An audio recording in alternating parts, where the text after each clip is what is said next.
The third situation that can occur when creating common ground among conflicting theories is all the relevant ones mostly address different phenomena.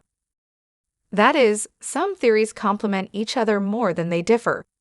In this situation, you can focus on how the process identified by one theory sets the stage for the processes described in other theories.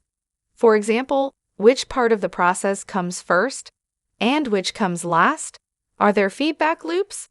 What external factors impact each part of the process? And so on. Let's look at an example from the social sciences.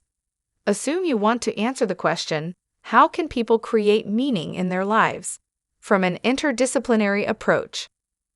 After some research, you'd find that both psychology and philosophy can contribute valuable insights, since they've produced several widely accepted theories on the topic.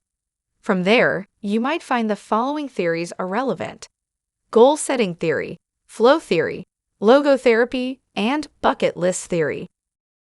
By mapping them, you might come up with something like this figure, which makes it easier to see that these theories don't overlap very much.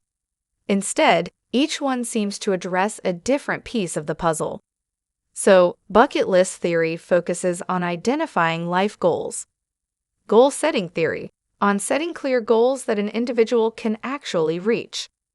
Flow theory, on the process of becoming engaged in an activity. And logotherapy discusses people's reactions to their current situation. Creating common ground means tying the pieces together and figuring out how they interact. When we don't reach our goals, for example, there's a feedback loop that leads us to modify them and try again.